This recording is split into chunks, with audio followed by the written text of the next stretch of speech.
Hello, Roadrunner families. Tomorrow, May 30th, campus will be closed in observance of Memorial Day. We hope that you will take some time this weekend in remembrance of those who have given their lives in service of our country.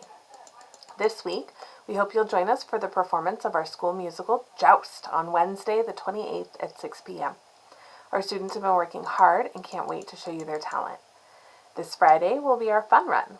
Students will have until May 30th to get pledges for donations. This is our biggest fundraiser of the year, and we are so grateful for your help in supporting your students to do something amazing for our school. Be sure to register your student at mybooster.com for all of the details. Have a wonderful week, Roadrunners. Hola familias de Correcamino.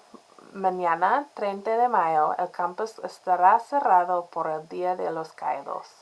Esperamos que este fin de semana dediquen un tiempo a recordar a quienes dieron su vida al servicio de nuestro país.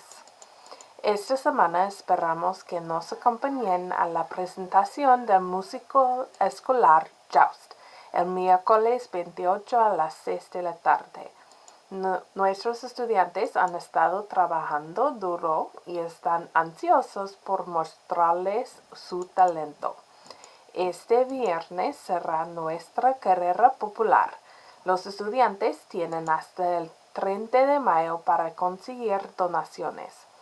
Esta es nuestra mayor recaudación de fondos del año y estamos muy agradecidos por su ayuda para apoyar a sus estudiantes en algo increíble para nuestra escuela.